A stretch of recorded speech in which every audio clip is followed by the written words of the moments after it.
Panorama group, जो सोचता है वो करता है। आपके अपने सपनों का आशियाना। नमस्कार, आप देख रहे हैं सिटी पोस्ट लाइव। मैं हूं ऋतुराज। तेजस्वी यादव आज राजद के जीते हुए विधायकों के साथ करेंगे अहम बैठक। विधानसभा सत्र से पहले लेंगे बड़ा फैसला। तो आइए इस पूरे मुद्दे पर विस्तार से बातचीत करने के लिए हमारे साथ है मुस्कान प्रत्युष। जी हाँ मुस्कान, बताइए, नई सरकार के पहले जनता विधानसभा सत्र से पहले क्या उम्मीद करे? देखिए, बिहार में नई सरकार बनने के बाद ये पहला सत्र बेहद महत्वपूर्ण है। जनता की सबसे बड़ी उम्मीद यही है कि सरकार स्थिरता दिखाए और प्रशासनिक फैसलों में तेजी आए। नीतीश कुमार के सामने चुनौती है कि चुनाव में उठे मुद्दे जैसे बेरोजगारी है, कानून व्यवस्था, पलायन, भ्रष्टाचार पर ठोस प्लान पेश करे। और राज्यपाल का अभिभाषण और सत्र की शुरुआत इस सरकार की प्राथमिकताओं का पहला संकेत होगा।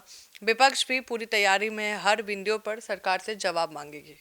तेजस्वी यादव की विपक्ष के नेता के रूप में भूमिका कितनी प्रभावी हो सकती है? लोकतंत्र बिना विपक्ष का चलता है, कहीं सुने हैं?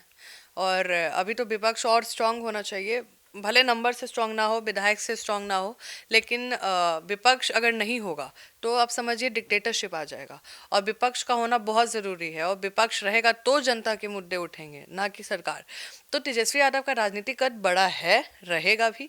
और बतौर नेता प्रतिपक्ष हैं, उनकी भूमिका सत्र में निर्णायक होगी। राजद की समीक्षा बैठकों में भीतर घाट से लेकर रणनीति तक जो भी रिपोर्ट उनके सामने आई है, वह इस बात का संकेत देता है कि विपक्ष कहीं ना कहीं व्यवस्थित होकर चलना चाहती है। तेजस्वी की सबसे बड़ी ताकत उनकी युवा छवि, आक्रामक सवाल पूछने की शैली है। लेकिन चुनौती यह है कि विपक्ष की संख्या कम है, इसलिए उन्हें अधिक रणनीतिक, कम भावनात्मक, ज़्यादा डेटाबेस सवाल उठाने होंगे। अगर ऐसा करते हैं तो सरकार को रक्षात्मक होना पड़ेगा। महागठबंधन की बार बार होने वाली भीतरघात सूची क्या बताती है? देखिए, लगातार 3 प्रमंडलों में 300 भीतर घाटियों की सूची मिलना बताया गया है। सोचिए, 300। कहा कहते हैं ना कि घर तोड़ने के लिए एक आदमी ही काफी होता है। और जब पार्टी में 300 लोग भीतर घाती मिल जाए तो उस पार्टी का क्या हाल होगा, जो अभी दिख रहा है 25 पे बैठ गई है। तो कहीं ना कहीं अनुशासन की गंभीर कमी बताई गई है। यही कारण है कि कई सीटों पर राजद, उसके सहयोगी हार गए। अब विपक्ष इसे सुधारने में जुटा है, क्योंकि विधानसभा के अंदर टीम वर्क के बिना कोई भी पार्टी मजबूत भूमिका नहीं निभा सकती है। यह सूची इसलिए भी महत्वपूर्ण है ताकि अगली चुनाव रणनीति में गड़बड़ दोहराई ना जाए। क्या एनडीए सरकार इस सत्र में विपक्ष को दबा कर चलेगी या संवाद की गुंजाइश रखेगी? देखिए, एनडीए के पास आरामदायक बहुमत है, इसलिए सरकार चाहे तो अपनी मर्जी से एजेंडा पास करा सकती है। लेकिन विधानसभा लोकतंत्र का मंच है, जहां विपक्ष की आवाज़ को भी उठाना उतनी ही जगह मिलती है। सबसे अच्छा प्लेटफॉर्म वही है।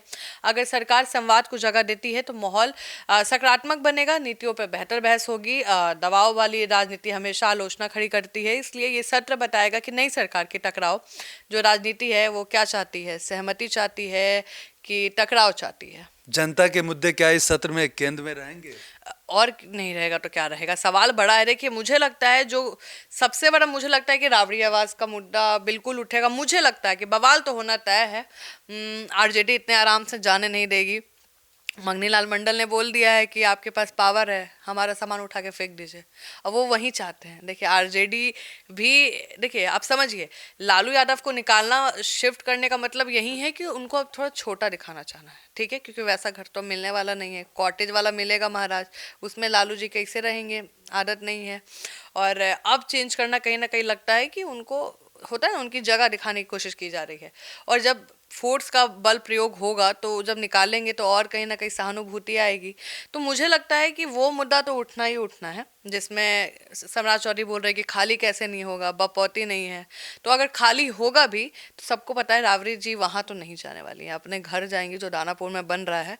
सरकारी आवास का बाय बाय टाटा हो जाएगा। लेकिन सवाल है कि और क्या मुद्दे होंगे। तो देखिए, बेरोजगारी सवाल बड़ा है। सरकार पर जनता का दबाव सबसे इन्हीं मुद्दों पर रहता है। बेरोजगारी पर ठोस रोड मैप क्या है, क्योंकि नीतीश कुमार ने बोला है 1 करोड़ नौकरी देंगे।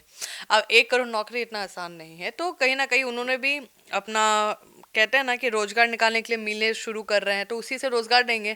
क्योंकि 1 करोड़ बहुत बड़ा नंबर होता है, 5 साल में 1 करोड़ बहुत बड़ा नंबर है, कैसे होगा? बेरोजगारी पर ठोस रोड मैप देना होगा। शिक्षा में ढांचा सुधार, पुलिस प्रशासन में पारदर्शिता पे चर्चा होना जरूरी है। गृह मंत्रालय किसके हाथ में है? सम्राट चौधरी के हाथ में। तब कानून व्यवस्था पे सवाल होगा। एक मर्डर होगा, देखिए सम्राट चौधरी पे एक नंबर आ जाएगा। जितना भी मजा आ रहा है, सम्राट चौधरी की वाही वाही हो रहा है, अरे भाई भाव भू माफिया पे ऐसा हो रहा है, वैसा हो रहा है। लेकिन जब एक गलती निकलेगा देखिए, कहा जाता है ना कि आप 100 अच्छा काम करें ना तो लोग नहीं गिनते, एक गलती करिएगा आपको सीधे पटक देते हैं। इट्स अ फैक्ट, हर जगह है।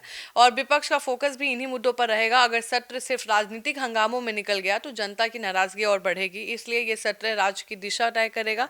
क्या विकास के रास्ते आगे बढ़ेंगे या सिर्फ बयानबाजी में उलझे रहेंगे, ये देखने वाली बात है। दाव बड़ा है, मुद्दे गंभीर है, सत्र में कौन हावी रहेगा यह आने वाली 5 दिनों में साफ हो जाएगा।